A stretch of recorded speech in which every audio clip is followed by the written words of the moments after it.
You've seen the commercials, Are you using your mind to the fullest? touting the benefits of the Church of Scientology. Clear away your negative feelings and unblock your true potential. Dianetics? It's amazing. Stars such as John Travolta and Tom Cruise say that Scientology has changed their lives.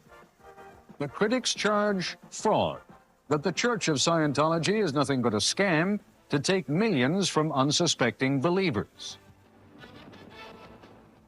Tonight, we'll take you inside the Church of Scientology as we bring you the first ever interview with David Miscavige, the head of the church.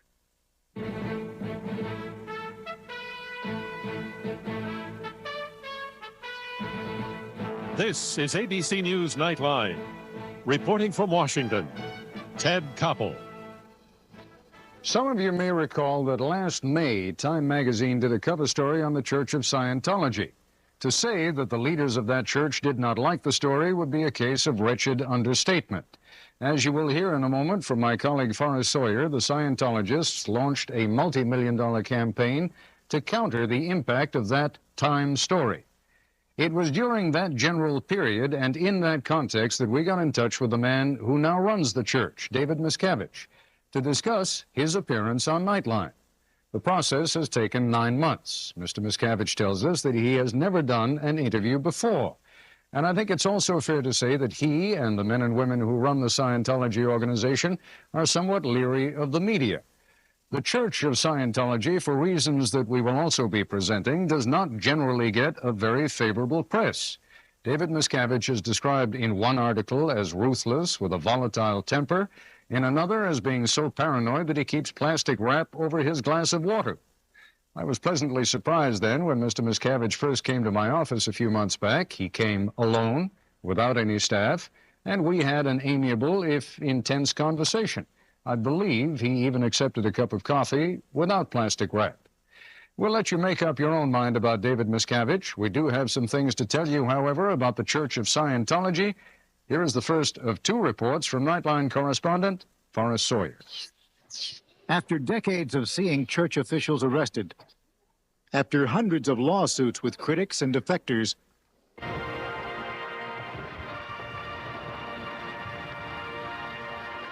the Scientology business is now booming. Led by a 31-year-old high school dropout who seized control of the church 10 years ago and charted an aggressive campaign to make Scientology a household word. Tonight's event is being televised around the world to every continent on the globe. Let's take a look inside the human mind. Are you using your mind to the fullest? The church's rapid growth is built on selling one single message. Scientology has uncovered the secret of human potential. Light, sound, camera. Take one. The Scientologists have built their own TV and film studio. You can't be back in the dark ages of mass communication and be heard in this world today. Hello, I'm Jeff Pomerantz. Would you like to be more successful in life? Radio broadcasts are prepared.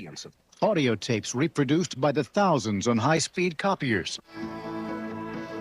Original music created. All of this to encourage more people to join the movement. And join they do. The church says it now has centers in over 70 countries, with more on the way. Church leaders say this place, 520 acres south of Los Angeles, a place they call Gold, is a sign of their rapid expansion. It is here where top church officials are planning the future. Gold is run by people who believe so strongly they've signed billion-year contracts with a church, a kind of priesthood, dressed in uniforms, working over 13 hours a day, earning just $30 a week.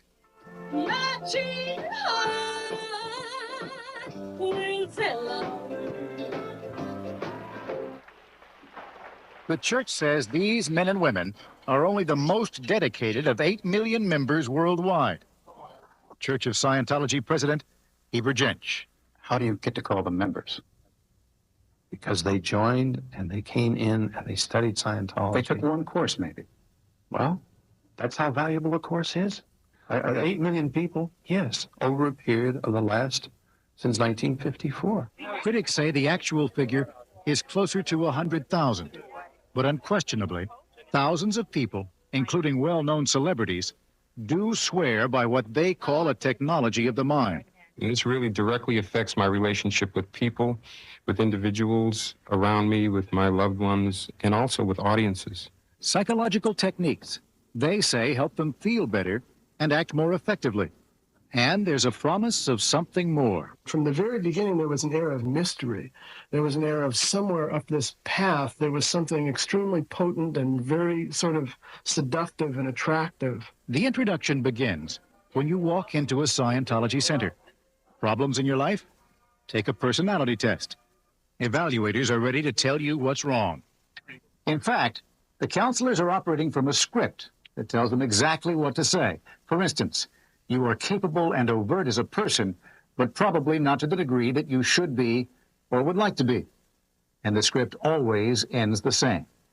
That you are capable and overt, meaning open as a person. It's not to the degree that you feel you could be or should be.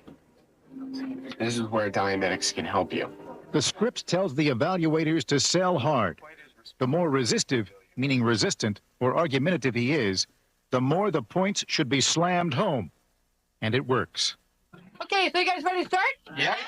Good, start. Students often spend thousands of dollars to take more and more courses and counseling called auditing. A foxhound?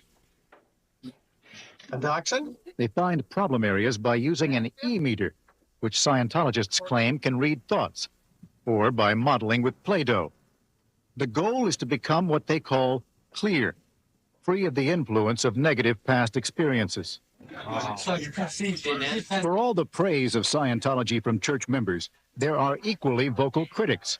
This past spring, Time magazine published a cover story on the church, calling it the cult of greed and power. Reporter Richard Behar. People feel good, they talk about their problems, just like somebody going into therapy might feel good talking about their problems. But this all seems to have an ulterior motive and to lead into this extremely high-priced one-on-one counseling and auditing. Dentist John Finucane liked the sales pitch he heard and ended up spending over $42,000 on services. They've tried to milk every penny they can out of any asset that I have, whether it's a credit card, whether it's my home, whether it's from a friend, whether it's from family. If I can get a hold of money anywhere, they would like to have that money. 2 years ago, Finucane responded to a newsletter from Sterling Management, a church-related consultant to health professionals. He says they helped his practice, but also led him into Scientology and kept pushing for even more money.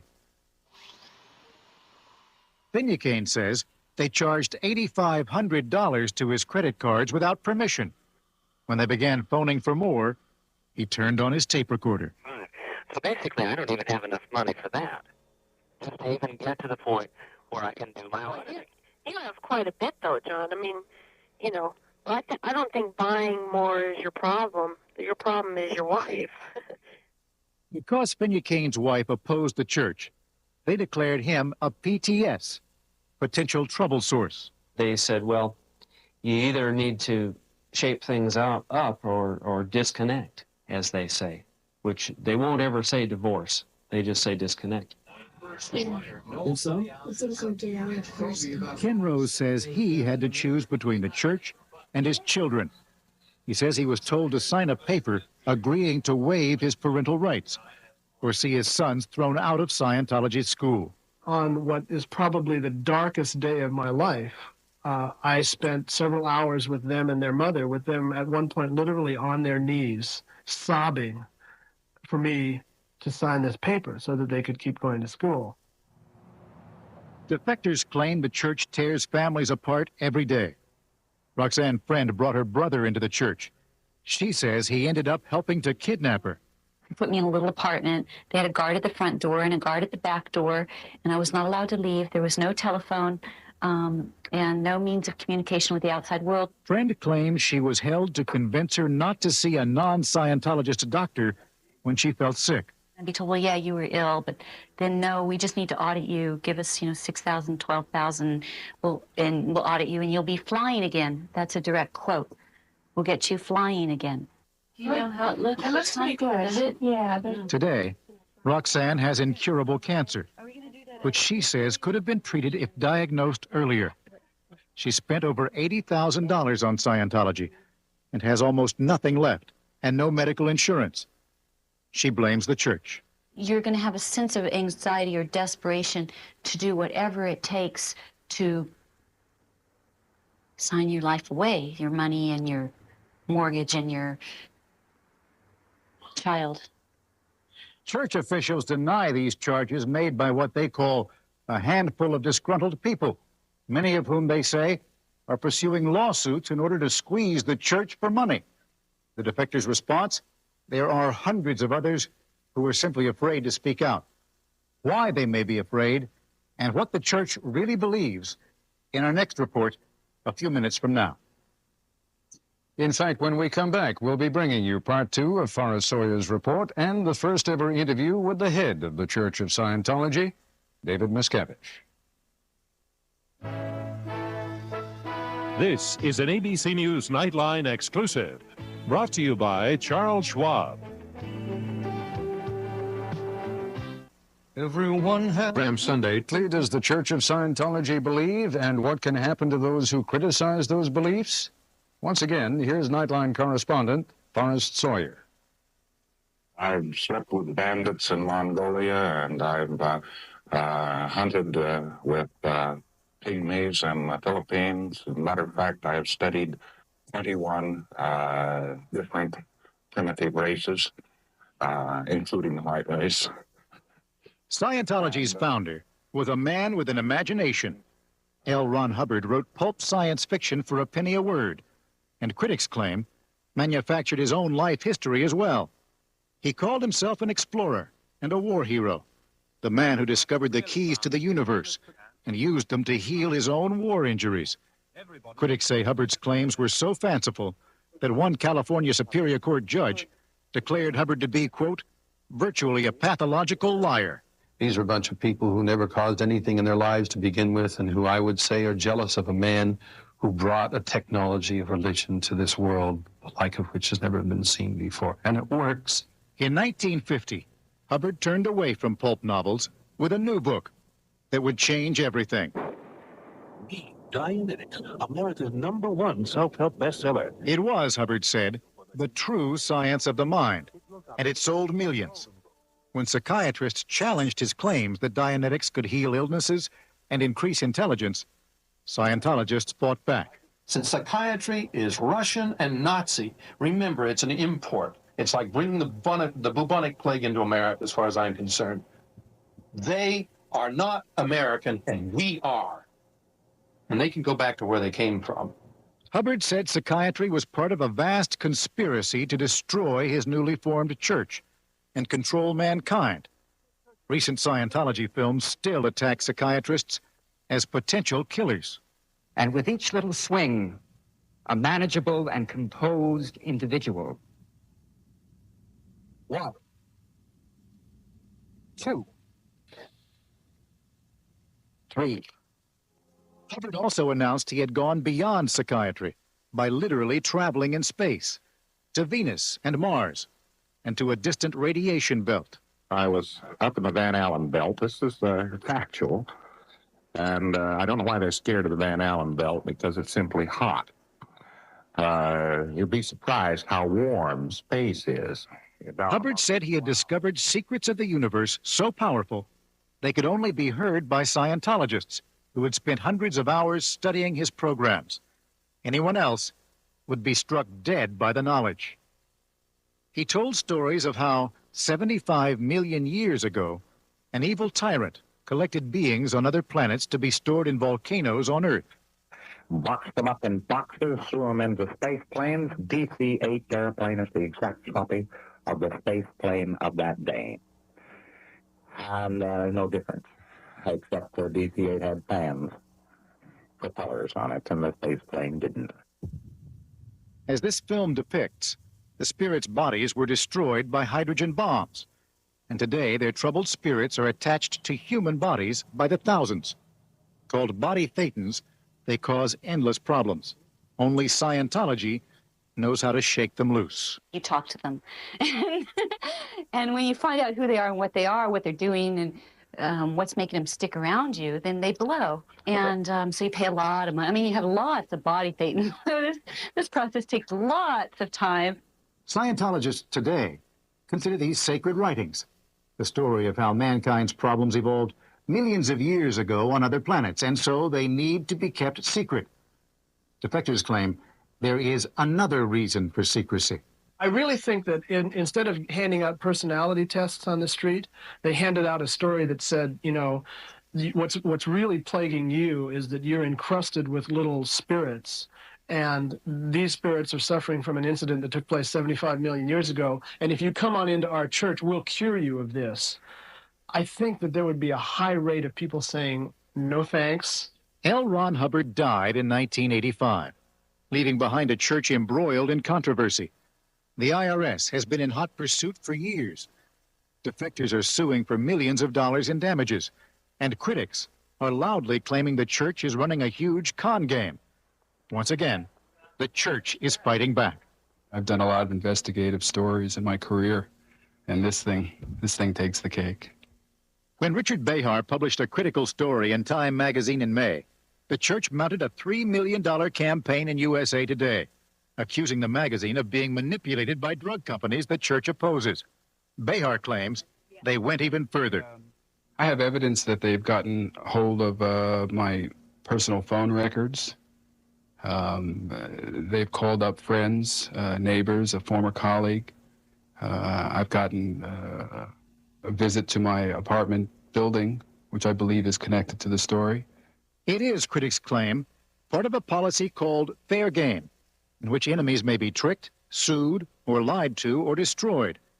The church acknowledges some of its officials, including Hubbard's own wife, did harass people years ago, but they were convicted, and the practice has stopped. Defectors say it still goes on. They hire private detectives to harass people. They run covert operations. You name it. And they have never quit doing it. They would have to quit being Scientology if they quit doing that. Vicki Aznaran is a former high-ranking church official who lost a power struggle with David Miscavige over control of the church after Hubbard's death. She is presently suing the church and claims she heard Miscavige order attacks on troublemakers. He said that we will use public people. We'll send them out to the dissidents' homes, have their homes broken into, have them beaten, have things stolen from them, slash their tires, break their car windows, whatever. And this was carried out, and it was being carried out at the time I left. Church officials vigorously deny all the charges and call these critics nothing more than guppies trying to annoy a whale. You look at this. We get hit, we expand. We get hit, we expand. We get hit, we expand. We get hit, we expand. I mean, I don't want to say the obvious. You hit us, we'll grow. Scientology, they say, is growing by leaps and bounds. And for critics and church defectors, that is precisely the problem. This is Forrest Sawyer for Nightline. Joining us live tonight is David Miscavige, whose formal title is Chairman of the Board of the Religious Technology Center, the organization which manages Dianetics and Scientology. Mr. Miscavige took over as the head of Scientology in 1987 following the death of the church's founder, L. Ron Hubbard. You've been sitting here very patiently for the first 15 minutes. It's your turn. We're going to take a short segment here to talk, and then we'll take a break, and then we've got the rest of the program to talk. Where would you like to pick up on what many in our audience, I suspect, have seen for the first time about the Church of Scientology? Yeah, well, I think, I guess the first thing I would like to take up is the fact of the intro piece. There's no question that there's some controversy surrounding Scientology, but if you want to look at what the real controversy is, there's been stories like this one that we saw here for the past 40 years, and yet during that time period, Scientology has continued to grow. In fact, it's 25 times larger today than it was in 1980. I would just like to take up a few of the falsehoods that are in there, because I think this explains a lot why you have the controversy. I don't know that Scientology lends itself so well to the press. In this instance, we did agree that we would have your correspondence come in, and in fact, he did have unlimited access to the church. But then you get a piece like this. For instance, something that isn't mentioned in there is that every single detractor on there is part of a religious hate group called Cult Awareness Network and their sister group called American Family Foundation. Now, I don't know if you've heard of these people, but it's the same as the KKK would be with the blacks. I think if you interviewed a neo-Nazi and asked them to talk about the Jews, you would get a similar result to what you have here. The thing I find disingenuous is that it's not commented upon, and yet, in fact, your correspondent Forrest and Deanna Lee were aware of this fact. And not only that, that is the source of where they receive these people to talk to. They didn't find them randomly. If I may just interrupt for a moment, you realize there's a little bit of a problem in getting people to talk critically about the Church of Scientology, because quite frankly, they're scared. Oh, no. Well, I'm no. telling you, Let me explain something to you. The most disingenuous thing is that you have those people. Now, let's not give the American public the wrong impression that these are people that randomly were pulled in from around the world and that they decide to talk against Scientology. Those people aren't scared, and they've been loudly speaking in the press. You showed me a book you had before the show that has many detractors. Same ones. So they're not really frightened. That's a good story. Actually, that was the book.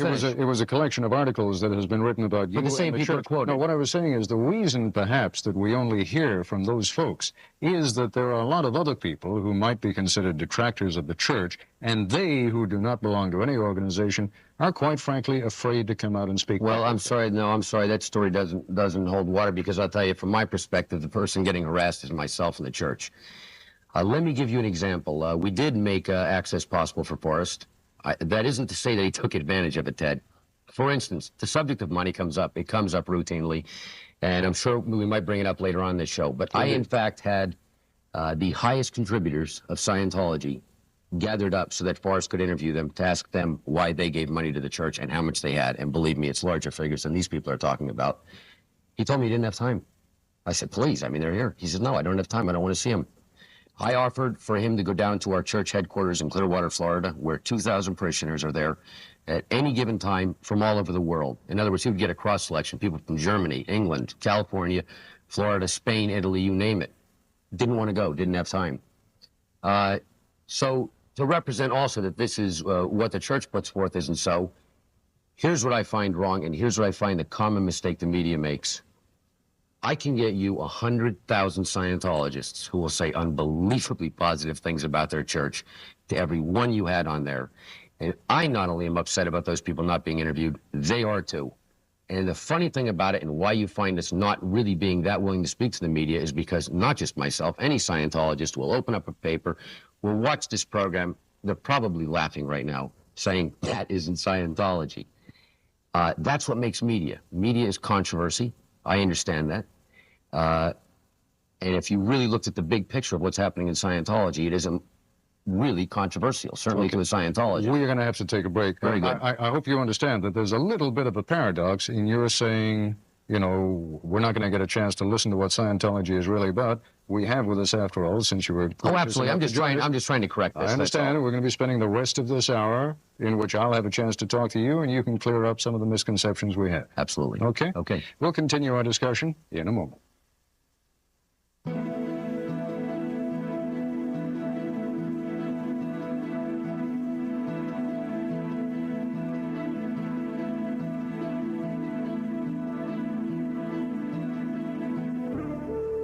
We return now to a conversation with David Miscavige.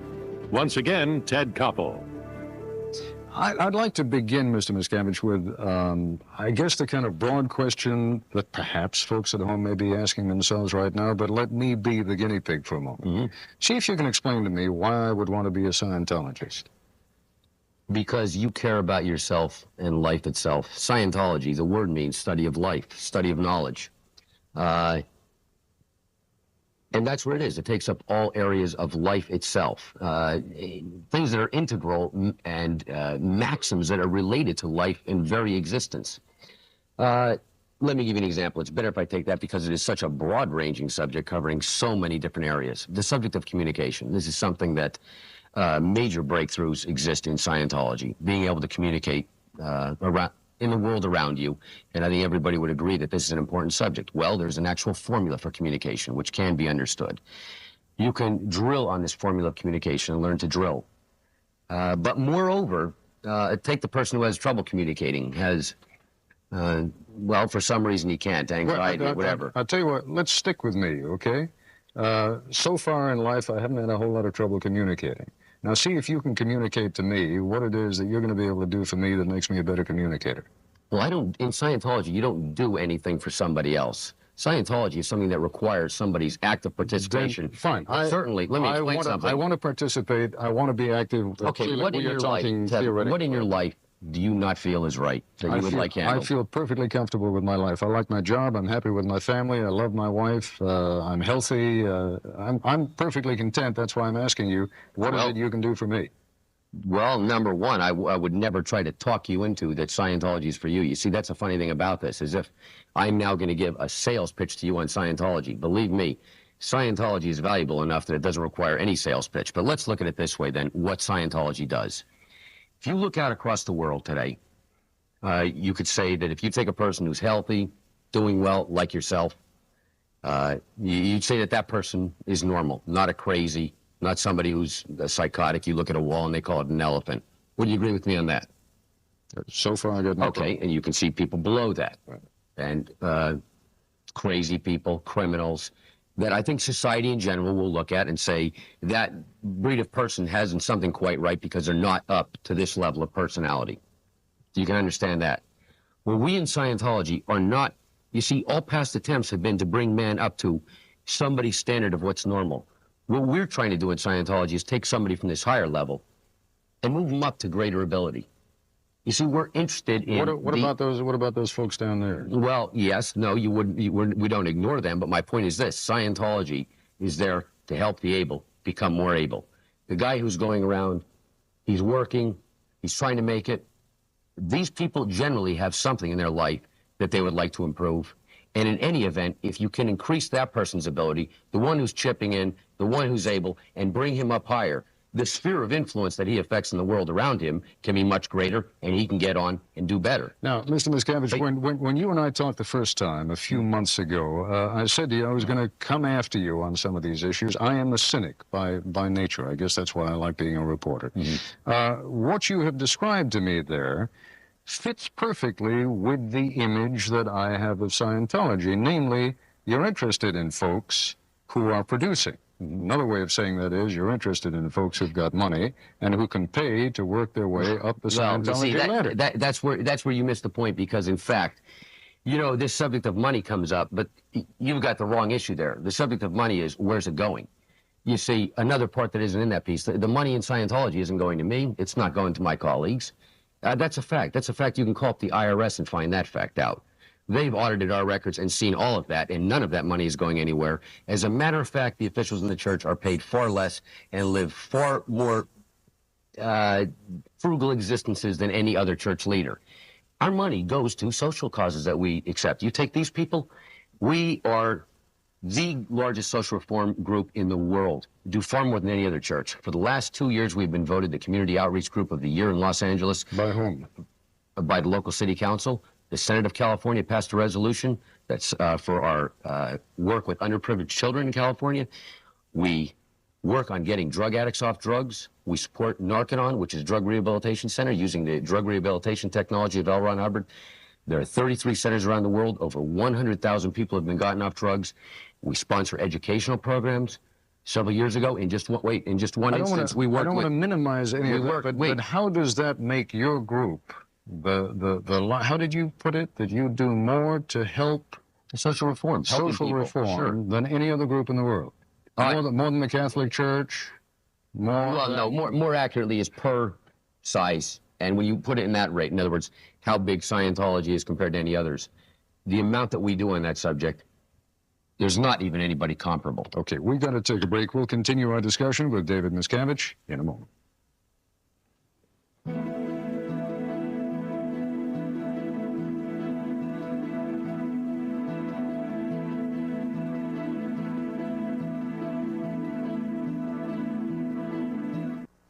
Hey, there's a really big Dollar Day sale going on right nowadays. Yep, $1. A conversation with David Miscavige now continues. Here again, Ted Koppel. During one of Forrest Sawyer's pieces a moment ago, we heard one of your colleagues talking about psychiatry. right? Right. You guys are death on psychiatry. The criticism that was made was that this is foreign to the United States. You referred to its origins in Nazism and communism, and that your religion, Scientology, is an American religion. Fair enough? Well, American of the mind. Yeah, right. That's right. What does that do for Christianity, Judaism, Hinduism, Buddhism, Taoism, all the other isms that also did not originate in this country? Well, no, that isn't really the point. The point there is this, that those people, the fascists, the communists, have used psychiatry to further their ends. That's just a fact. I mean, you want to look at the studies that brought about the Holocaust of the Jews, that the Nazis justified killing the Jews. They were done at the Max Planck Institute of Psychiatry in Leipzig, Germany, and that justified the killing of 6 million people. If you look at the report that Forrest Sawyer did on the mental institutions in Russia, several months ago he did this, you saw that that was a tool of the state. That's the point he's making there. But let me tell you what our real problem is. Number one, understand this. Psychiatry, psychology, that comes from the word psyche. Psyche means soul. These people have preempted the field of religion, not just Scientology, every other religion. They right now practice and preach the fact that man is an animal. And I guess that is where, philosophically, we're at odds with them. But to understand what this war is, this is not something that we started. In fact, 22 days after Dianetics, the Modern Science of Mental Health came out, the attacks from the American Psychiatric Association started. This was the first popular book on the mind ever in existence. It was running up the bestseller list. It was popular with the people. I have the letter sent out by the man who was in the American Psychiatric Association asking for ad hominem reviews on the subject of Dianetics. These people absolutely felt that we were cutting across their vested interests. And the lengths with which they have gone to destroy Scientology and Dianetics and L. Ron Hubbard is absolutely mind-boggling.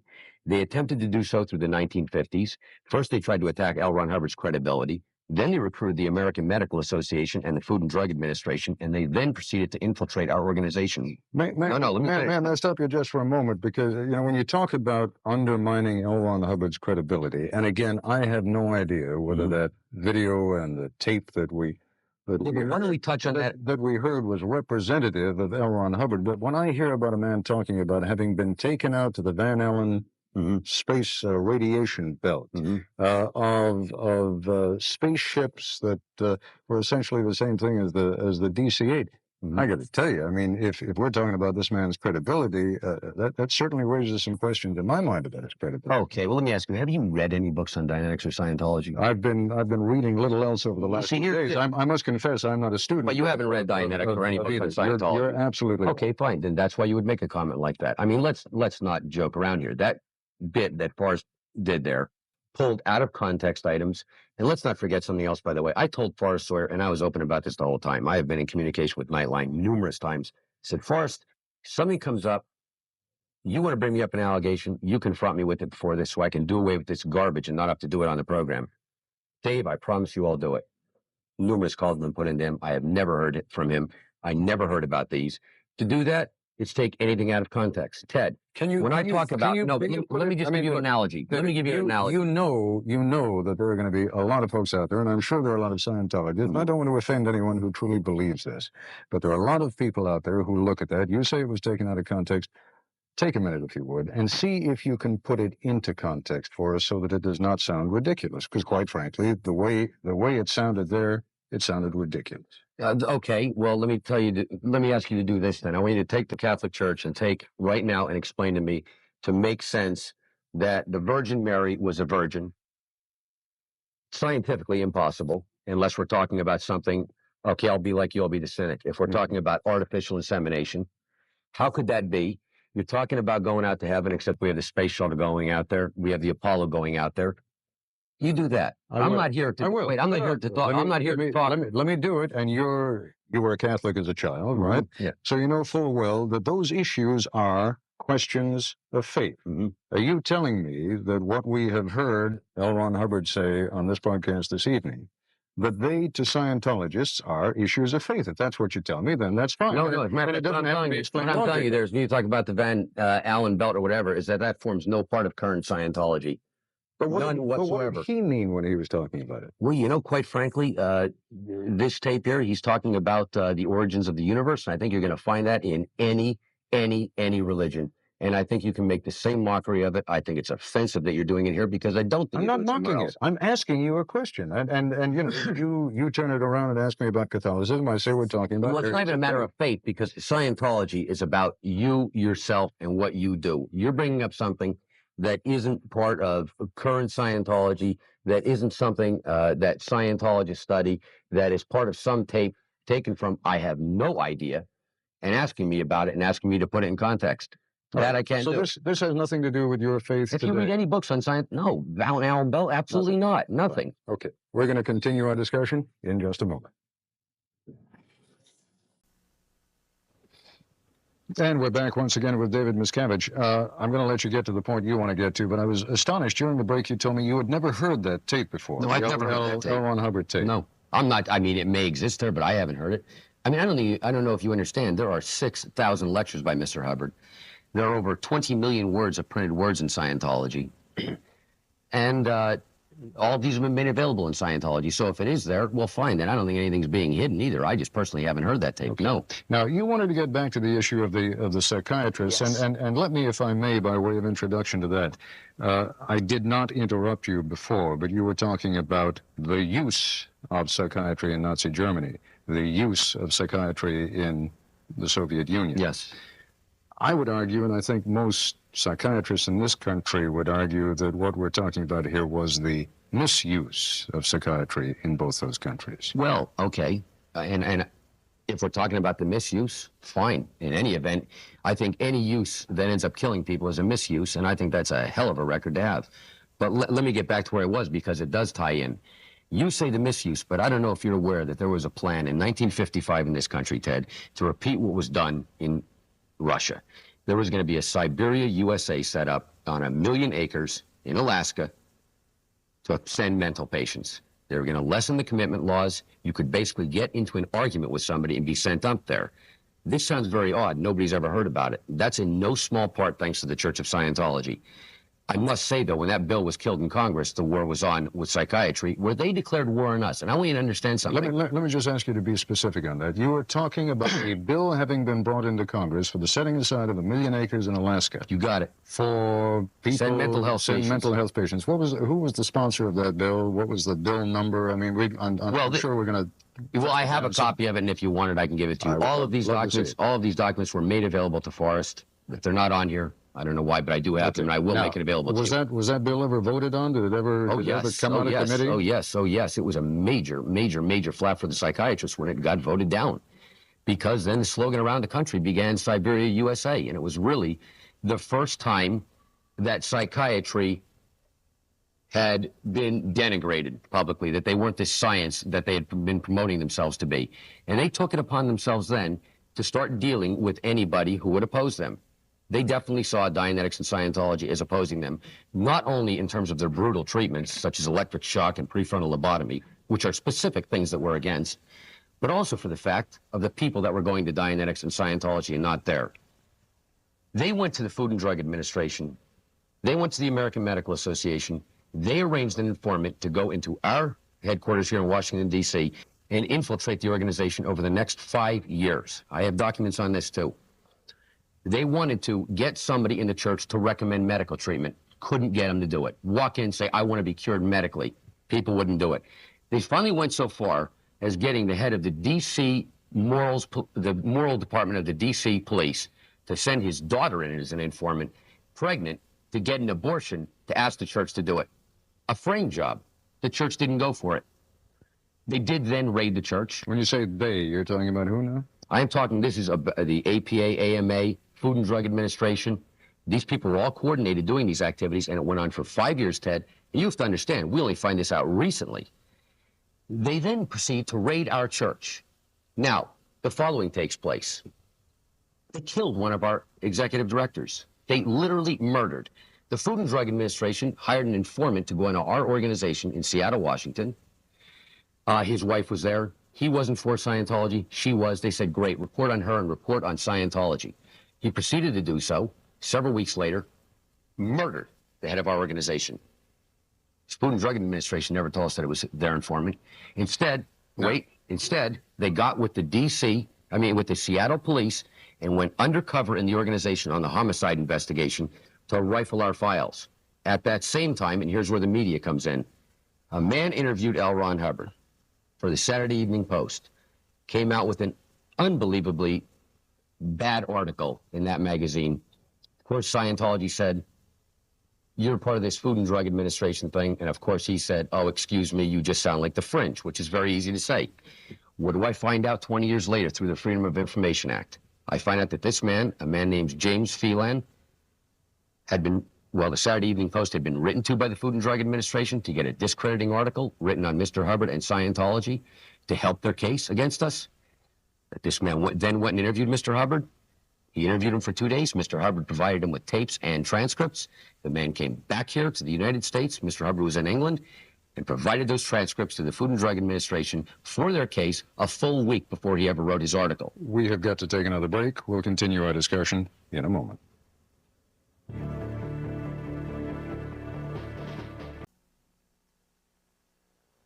Mr. Miscavige, I must admit, I'm curious.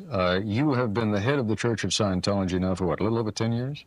Not really the head there, but certainly a senior Scientologist, yes. Okay. During all that time, you just told me again earlier this evening, you have not done any interviews. No.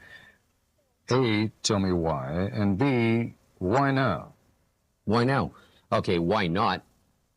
Let me tell you something. I once added up all the press that had been written about me before the first reporter called trying to speak to me, and from around the world it stacked up to 4.5 feet. By then, it was myth and legend. And then, only on 1 or 2 occasions can I think of that somebody has asked to speak to me, but never to interview me. It was always, I want to ask you about some allegations. And to that degree, I'm not interested. I gave you the story about this reporter. Quite frankly, from my view, a lot of the people who have written stories on Scientology are doing it from a certain pitch. They already have their story somewhat made up. They've already made up their mind. It's a waste of my time, I have to be honest. Why now? It's live. Okay. It is live. As you know, initially, I mean, we... And you asked. That's what we certainly did. You asked. And we have been talking to each other Sure, now absolutely. and negotiating now for about 9 months. That really has never happened. Initially, we wanted you to come on because you folks were really upset about that cover story that Time magazine did. Yes. Now, a lot of people have been upset by stories in the press about them. Certainly a cover story has more impact than just any old story in a magazine, and Time is a big magazine. But one might argue that your response to it, your reaction to it, was huge. I think Father said you spent $3 million in USA Today alone with some of those full-page ads, double truck ads that you ran.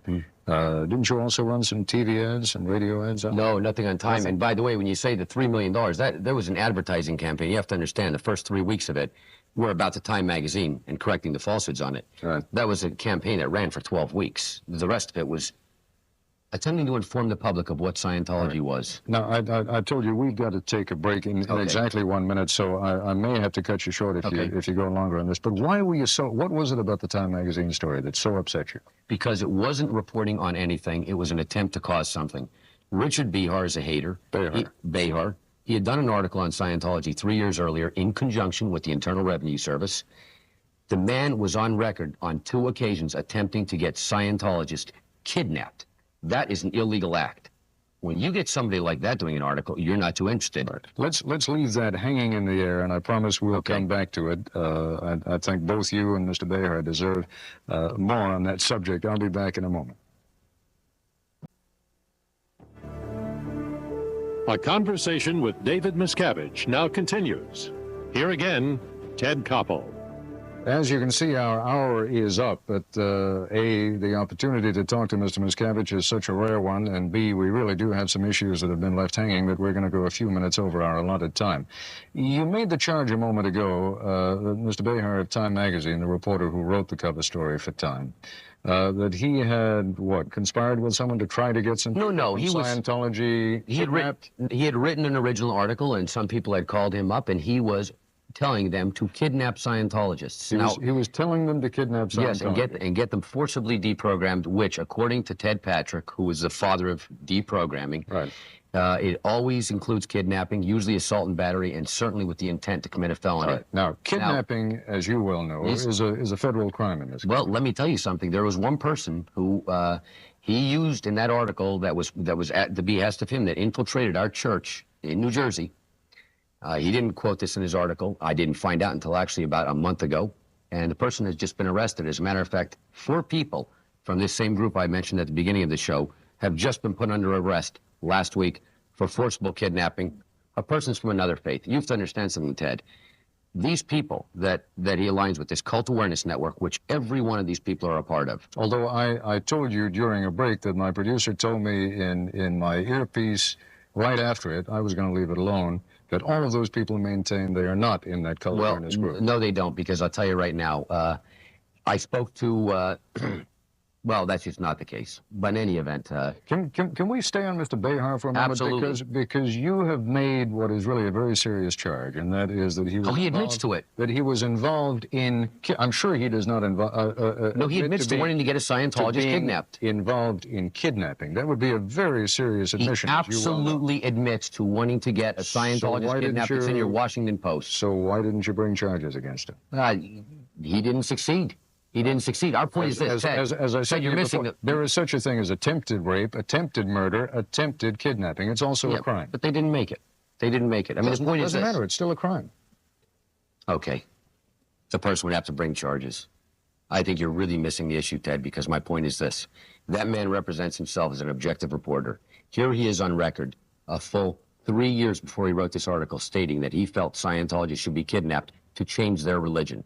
Second of all, let's look at this article, and let's not fool ourselves. It wasn't an objective piece. It was done at the behest of Eli Lilly. They were upset because of the damage we had caused to their killer drug, Prozac. They set up that article.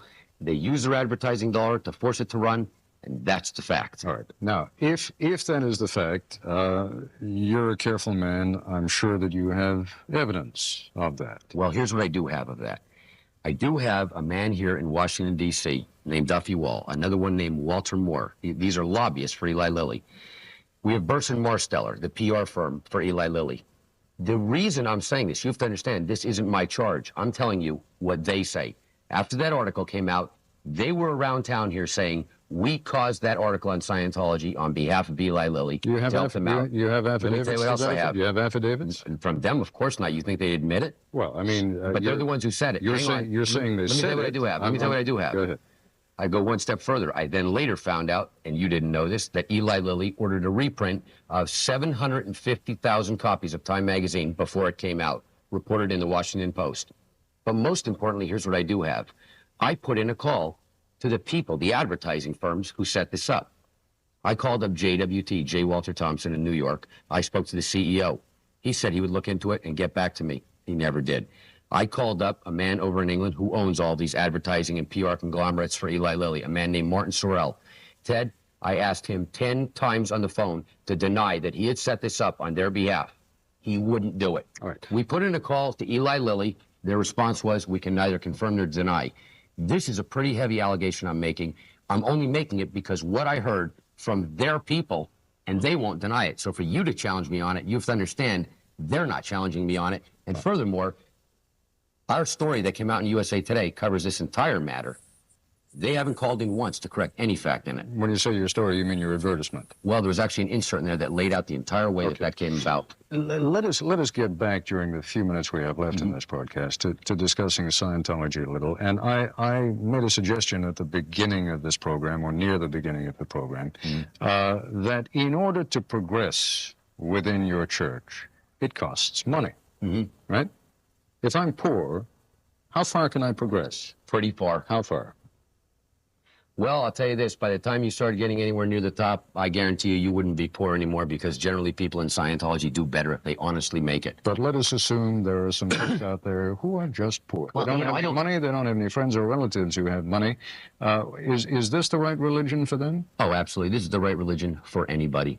In Scientology, you're dealing with yourself. You see, here, we have this in common with all religions of Earth.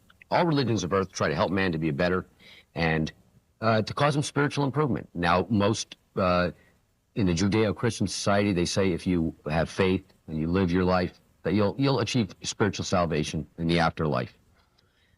We believe in spiritual salvation, but in the here and now. Oh, I think, and that's what we deal with. I think both Judaism and Christianity, or the proponents of those two religions, would argue with you that they certainly set forth quite a number of rules and recommendations. Oh, and now, I'm not disputing that. I am not trying to badmouth any other religion. And Ted, I would never do that.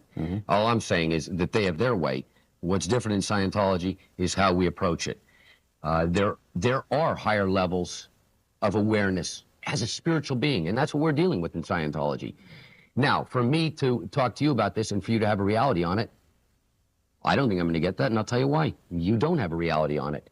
You see, Scientology is a very personal thing. You ask why somebody would do it. I'm not making the claims for the church, Ted. Millions of Scientologists around the world are making that claim. You ask them, they are happier. They do feel they're more able. They do better in life.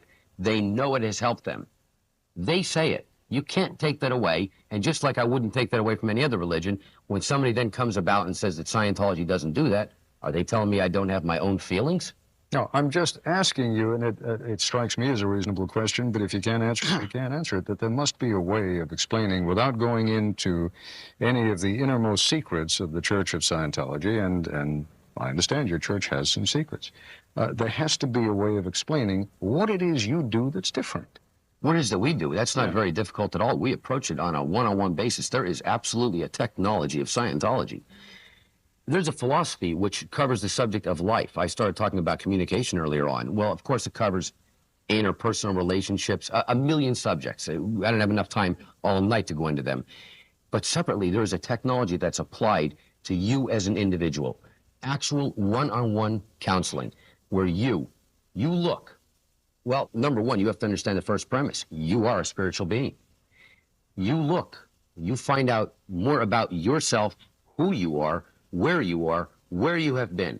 A man who can look back and do that is a very courageous individual. A lot of that includes looking back on your own past and areas where you went astray. That's similar to other religions. It's also similar to psychiatry. Listen, I'm not similar to psychiatry at all. I brought one piece of paper here because I knew this was going to come up. This is psychology, which covers the subject of religion. It's called Religiosity and Pre-Oedipal Fixation. Let me stop you 1 second. I just want to tell any members of our audience who may just have joined us and not have been with us, my guest is David Miscavige.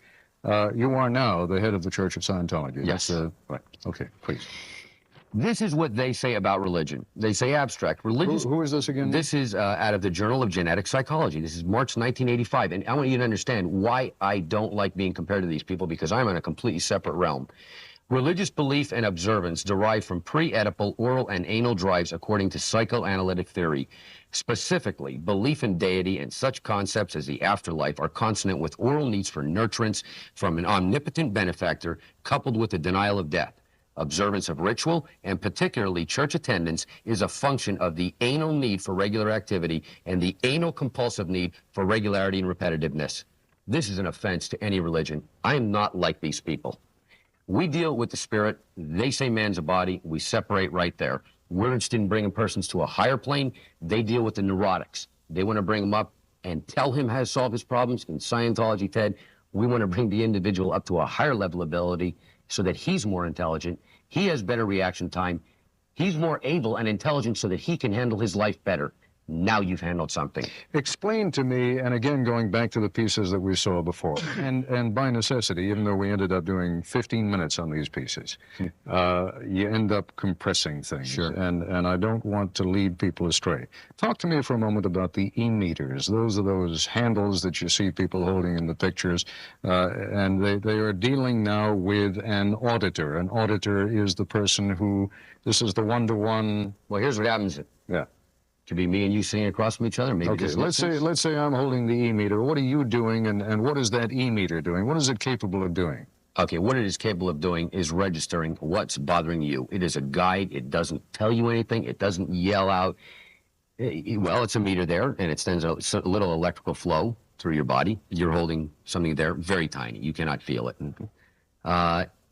It shows a reaction.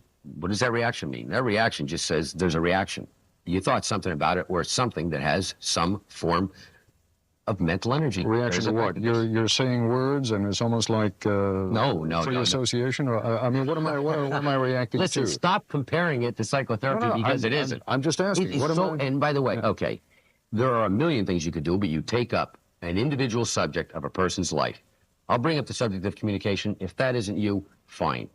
People do have problems with this subject. Very specific questions are asked. The person answers them. He looks, answers the question, answers it. To handle areas of upset that are upsetting him, he knows when they are no longer upsetting him.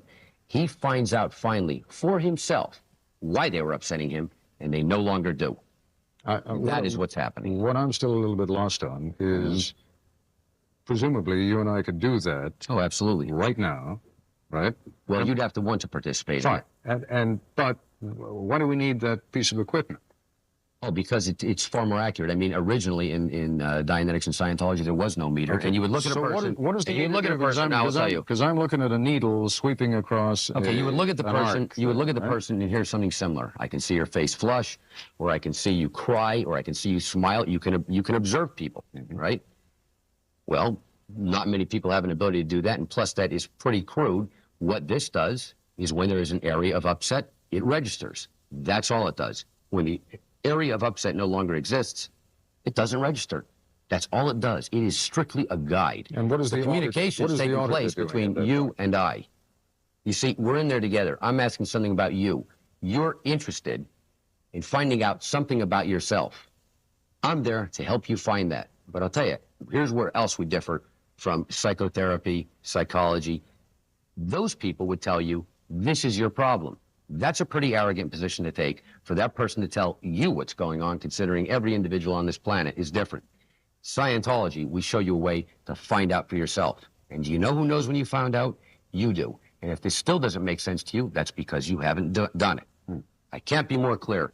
First principle in Scientology, by the way, Ted, you should understand is, in studying the subject or practicing it, never, ever, ever believe it just because we say it's so.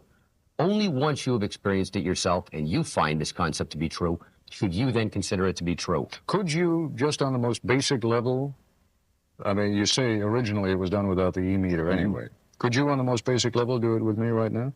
Oh, absolutely not, because we're not in an environment here that is conducive to all the elements of auditing. Right. I mean, it would have, I'm perfectly comfortable here. Well, here's why. Because you're the interviewer here on the program, right? And you're the one who's in charge here on the program, and you're interested in doing a program. That instantly throws out the first three rudiments to doing this. It's not something. Fair enough. As a matter of fact, no, I buy that. That's fair enough.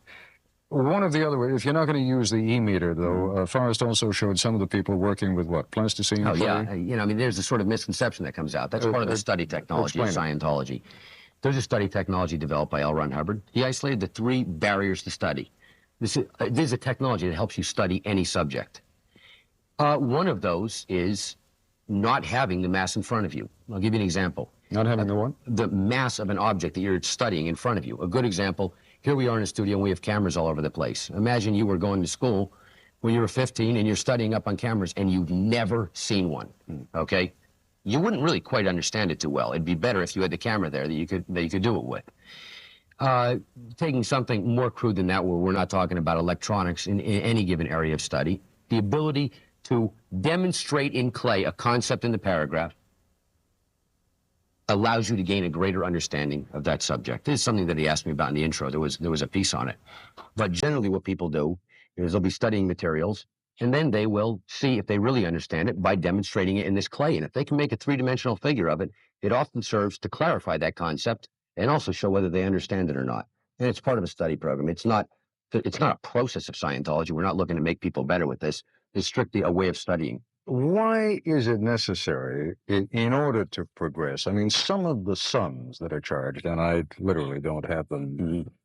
It's not something I tucked away in my memory, but we're talking about, in some instances, to move from one level to the next level, $7,000, $10,000, $15,000, huge sums. Why? Yeah, well, okay, number one, we certainly do have a different donation system than other churches, although not all other churches. Donation. Yeah, you call it a donation. Oh, absolutely, because there's people that are donating to the church, period. I understand, but are there people there who are making that sort of progress? I mean, what again, to get back to the person who doesn't have any money, what does he or she do? He trains in the subject of Scientology. He can then audit somebody else, and he can be audited by that person, and that's free. You see, people like to pull out the sexy part. I'd like to point out, Ted, the people that are complaining about it in your intro, the one girl there that was complaining about it, a girl named Vicki Aznaran, which, by the way, this is a girl who was kicked out for trying to bring criminals into the church. I think I mean, you said a girl. I think we're talking about a grown woman, right? A grown woman, excuse me. I mean, and a lady, Vicki Aznaran, and you and she were at one point rivals for the leadership. Absolutely not. Absolutely not. I have no idea where Forrest got that from. Absolutely not. She violated the mores and codes of the group. She was removed for it. I was a trustee of that corporation. She knows it. The word she said to me is, I have no future in Scientology. She wanted to bring bad boys into Scientology. Her words. No. Now, what you have just done is one of two things, and I'm not in a position to judge which it is. Either you have made an accurate charge against someone, or what a number of your critics and a number of the pieces that have been written about the Church of Scientology suggest, is that when you have a critic before you, you destroy those people. Yeah, well, let me tell you, that's easy to say for the person. That's easy for the person to say, but she's the one on that program smearing me. And let me tell you something else. This subject did come out before. Forrest did have it. I showed her deposition testimony. She admitted in there that that is what she was trying to do. She admitted that's why she was pulled out. The fact that Forrest didn't put that in there is extremely disingenuous.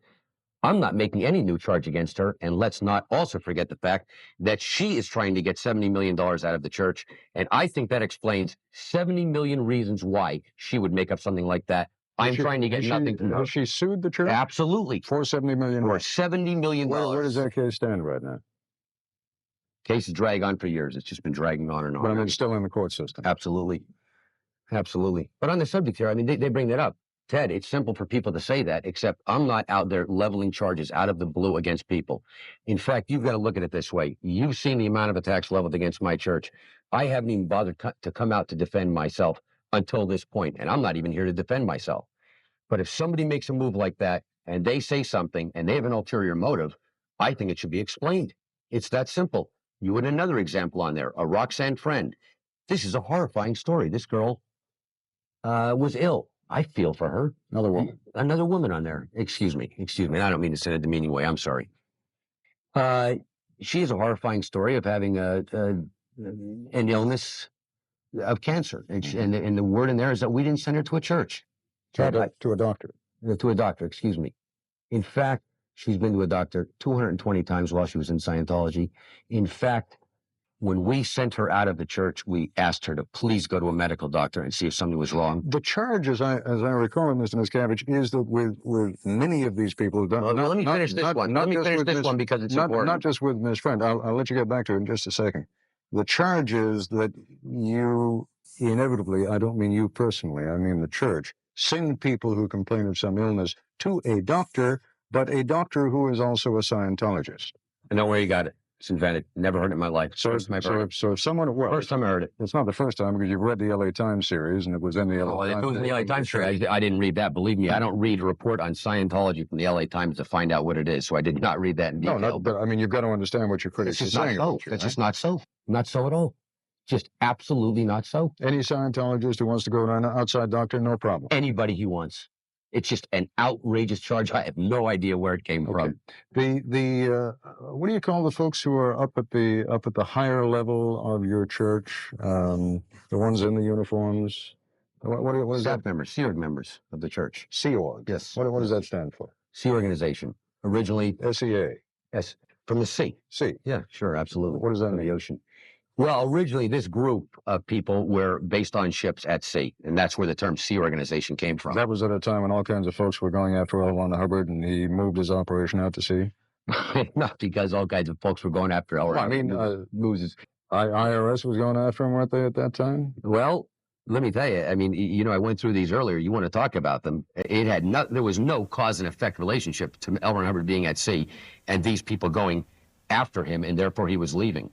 But you want to bring out all sorts of folks. Ted, let's be accurate here. There have been attacks leveled against Scientology. They uniformly get reported by the media. The net result doesn't. Let me just go through them. I mentioned the Food and Drug Administration. They tried this case for 6 years. They lost. It was headline press when it came out. They lost the case. Full religious recognition of the church. They passed their information to Australia. There was a full inquiry down there. In 1982, the court ruled in our favor and issued an apology stating that this was an embarrassing chapter in the history of that country. You talk about the attacks here. The real story is this, Ted. A new organization. There are new ideas in Scientology. These get attacked. It's not the first time in the history of the world that this has happened. This has happened to many other groups. This happened to Christianity. Bring it up forward to another religion, Mormonism. It happened to them. It happened to us. The attacks on us, though, I will say, in the last 40 years are unprecedented and unrelenting, not even rivaled by any other group during that time period, and yet the Church of Scientology has survived throughout that entire time period and grown and continue to grow. That is the real story of Scientology, and the only way that can occur is if you have something beneficial to offer people, and Scientology does. You can talk about all of this. I can debate with you about that. You can go speak to a Scientologist, which we're made available to Nightline, and ask them what it has done for them, and they do applaud it. The people who are detractors, anybody has critics. That's fine, and I have to tell you, I don't mind somebody criticizing a valid fact in Scientology, Ted. I'll be the first one to deal with it. People within the church, there's various complaints here and there, little ones. I always investigate them. But what upsets me is when one of these critics brings this up, and your reporter doesn't mention the fact that they are suing, or the fact that they were removed, and I've shown deposition testimony. You see, it's out of the realm of what I'm saying. The fact that another man wanted to kidnap Scientologists, and I showed the documents to your reporter, and he doesn't put them in. My complaint isn't that the people said them. My complaint is that the reporter didn't give the motive, and he should have. He had it available to him, and to not show it makes it seem like these people are objective. You want to go around and check out the controversy. It's created in the media because, Ted, like I said at the beginning of the show, there are 100,000 Scientologists for every one detractor. And when you just show those people, well, they've picked up the lines, they're coordinated, they find all the little buttons to press, and they all say the same ones, they're frightened. They're on the show. I spoke to Roxanne Friend over Christmas. I feel sorry for her, but do you know what she said to me, Ted? She asked me at the end of our conversation, Dave, please tell me, is it ever possible for me to come back to Scientology? That's the real story. That isn't on there. For every minute that we spent in the report at the beginning, we have spent roughly 5 minutes now with you and me talking. I mean, you are, after all. We've done almost an hour and a half. Very well, and I appreciate it. That's right. Aren't you capable of responding? I mean, you keep saying, why don't you go talk to the Scientologists? You're the head Scientologist. You have to understand this. If you want to understand what benefits people in Scientology, I can give you my own personal thing. But what I am not going to do here is tell you, I am not going to make claims for other people. What I'm telling you is the best evidence is the successes of Scientology. Do you want to hear about mine? Sure. I came to Scientology. I was a young man. I had an acute case of asthma. I had been to doctor after doctor. Nothing could cure it. My father heard of Dianetics and Scientology, took me to an individual. I was with him for an hour. I used exactly what anybody can read in Dianetics, the Modern Science of Mental Health. That asthma disappeared for 3 years. I say 3 years because I'm not going to tell you it went away forever. After that, it came up again, and I dealt with it. And I don't have it now. I do 5 miles a day. I just don't have that. Is that the greatest thing it's done for me? No. But at that point, I certainly knew. I certainly knew it was something beneficial. I knew it. It's a personal story. What it has done for me since then is just fabulous. But that is my own personal story. That is what the story is of Scientology. The successes are endless, Ted.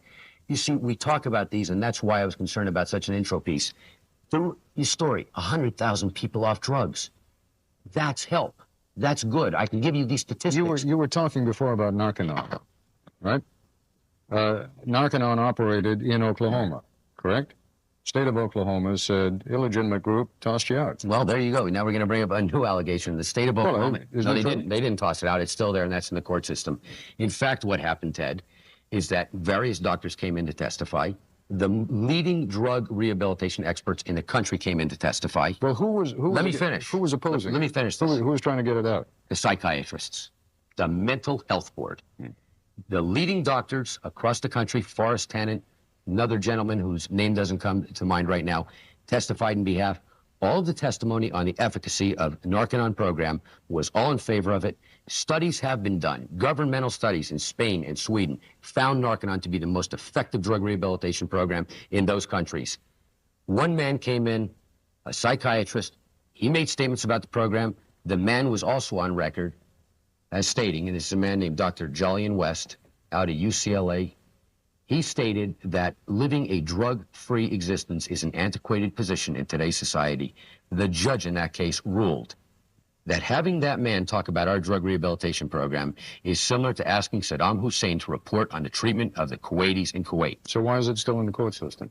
The Mental Health Board is the one who ruled on it, and we couldn't understand the findings because all the testimony was positive. Both health inspections, they passed, and then at the last minute, these mental health people denied it. Hang on. I gave you the story, though. You want to know? Sure. Just like the FDA, just like that, we get a level playing field, Ted. It always comes out. You're bringing up Narconon now, but you know, if I... No, you brought it up. That's why I raised it. Well, I didn't bring up the Oklahoma matter, and you brought that up. That is correct. You know, if I could have been on here 2 years ago, and you would have brought something up, and it's over now. There have been these cases, but in the end, we come out on top. And I'm telling you, Ted, there are a group of people on this planet who find us to be a threat to their existence, and they will do everything in their power to stop us. And that is the mental health field. I didn't pick a war with them. You can ask them if they feel this way, and they will tell you that. One last quick area I want to go into. Explain to me what a clear is. Okay, well, the first book, Dianetics, talks about the mind. And the subject of the mind, well, you have a mind. And I did this with you before, but anybody can see what their mind is. Their mind is composed of pictures. You can close your eyes, look at a cat, and you'll see a cat, and those pictures you're seeing are your mind. There are parts of this mind. You have your analytical mind, which you do your thinking with, which is very analytical. A perfect computer is a good analogy. And there is a reactive mind. And this is the mind that kicks in during any moments of trauma, stress, unconsciousness. It is recording a series of pictures of these incidents, unknown to the individual. At a later time, these incidents that are traumatic can come back and affect the person, affect his rationality, affect his happiness. This is where you find the cause of a person acting a way he doesn't want to. A clear is eradicating that reactive mind so the person no longer has matters like that not affecting him. Clears don't get colds. Well, I don't know that clears don't get colds. But L. Ron Hubbard said, clears don't get colds. Back in 1951, L. Ron Hubbard, I believe, said in that book that postulating that a clear wouldn't get a cold. So again, you're taking a line out of context. So clears do get colds? I guess one could. Okay. In the few seconds that we got left, we got about 45 seconds left. We've heard a lot from you, and I understand there's a lot more to be said. But why is all of this a religion? And you're speaking now to a great many people out there who have a different concept of religion. Yeah, well, unfortunately, we've talked about a lot of allegations, and it's tough to describe a subject when you're dealing, when you get hit with a litany of accusations at the beginning, you're trying to deal with them. Why Scientology is a religion? Religion is about the spirit, and Scientology deals with the spirit. We are in the tradition of the much older religions, Buddhism, Hinduism, helping the person as a spiritual being improve himself. That is what religion is about. That is why this is a religion. It doesn't fall into any other field. And on that note, David Miscavige, let me thank you. I appreciate very much your joining us. Okay. Thank you. Sunday, on This Week with David Brinkley, the New Hampshire primary with Democratic presidential contenders Bill Clinton and Tom Harkin, and President Bush's campaign chairman, Robert Teeter. That's our report for tonight. I'm Ted Koppel in Washington. For all of us here at ABC News, good night.